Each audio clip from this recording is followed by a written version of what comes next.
भगवान शिव ने रुद्र रूप धारण करके कैलाश में निवास प्रारंभ किया। माता शक्ति ने दक्ष पुत्री सती के रूप में अवतार धारण किया तथा शिवसंगिनी बनकर कैलाश में पदार्पण किया। अनेक लीलाओं के उपरांत शिवसंगिनी सती की 27 बहनों का विवाह अत्रि अनसुया पुत्र चंद्र से हुआ।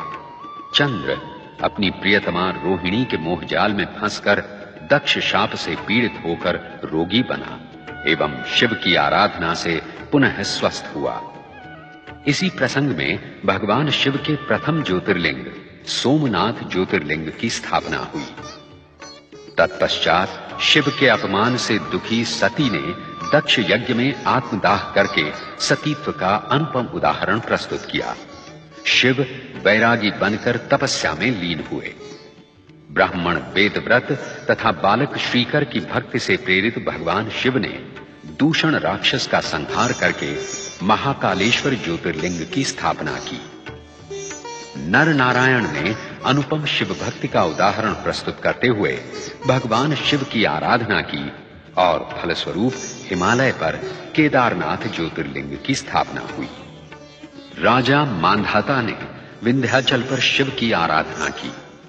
भगवान शिव प्रसन्न हुए तथा ओंकारेश्वर ज्योतिर्लिंग प्रतिष्ठित हुआ। तत्पश्चात माता शक्ति ने हिमालय पुत्री पार्वती के रूप में जन्म लेकर शिवाराधना की, कठोर तपस्या की तथा भगवान शिव ने अनेक परीक्षाओं के पश्चात देवी पार्वती का वरण किया। इसी बीच असुर कुल में महाशक्तिशाली तारकासुर उत्पन्न हुआ, जिसे ब्रह्मा द्वारा शिवपुत्र के हाथों मरण का वरदान प्राप्त था। अनेक प्रार्थनाओं एवं प्रतीक्षाओं के पश्चात शिवपुत्र कार्तिकेय विचित्र परिस्थितियों एवं परिवेश में उत्पन्न हुए। 6 कृत्तिकाओं तथा देवी गंगा द्वारा उनका लालन पालन हुआ। समय आने पर शिवपुत्र कार्तिकेय के हाथों दुष्ट तारकासुर का संहार हुआ। तत्पश्चात माता पार्वती की पुत्र कामना गणेश के रूप में फलीभूत हुई। शिव के त्रिशूल से गणेश का शिरच्छेद हुआ। तदुपरांत शिवेच्छा ही से वे गजानन गणेश बने। कार्तिकेय सदा के लिए दक्षिण के श्रीशैल पर्वत पर चले गए।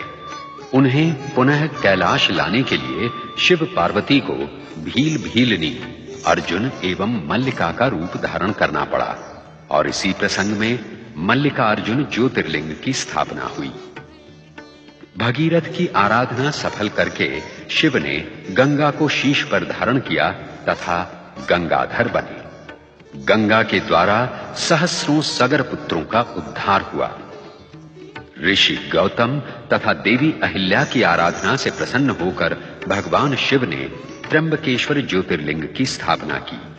गंगा, दक्षिण की गंगा गोदावरी बनी। अपने प्रिय भक्त सुप्रिय का उद्धार करने हेतु दारुक राक्षस का वध करके भगवान शिव ने नागेश्वर ज्योतिर्लिंग की स्थापना की। अभिमानी रावण का गर्व हरण करके शिव ने देवताओं की प्रार्थना पर आरोग्य प्रदायक वैद्यनाथ ज्योतिर्लिंग की स्थापना की। शिव ने विष्णु अवतार श्री राम को लंका विजय का आशीर्वाद प्रदान करने हेतु दक्षिणी समुद्र तट पर रामेश्वर ज्योतिर्लिंग प्रतिष्ठित किया। कुंभकर्ण कर्कटी पुत्र भीमासुर से अपने भक्त सुदक्षिण की रक्षा करके शिव ने अपनी क्रोधाग्नि से उसे भस्मीभूत किया और इस प्रकार भीमाशंकर ज्योतिर्लिंग की स्थापना हुई। और फिर अपनी आराधिका घुष्मा के दुख का अंत करके शिव ने उसके मृत पुत्र को पुनर्जीवित किया और घुष्मा की प्रार्थना पर घुष्मेश्वर ज्योतिर्लिंग प्रतिष्ठित हुआ। शिव महापुराण की महानता एवं महिमा का संपूर्ण वर्णन एवं प्रदर्शन असंभव है। हमने तो अपनी शिव भक्ति को ही इस धारावाहिक के माध्यम से शिव चरणों में समर्पित किया है।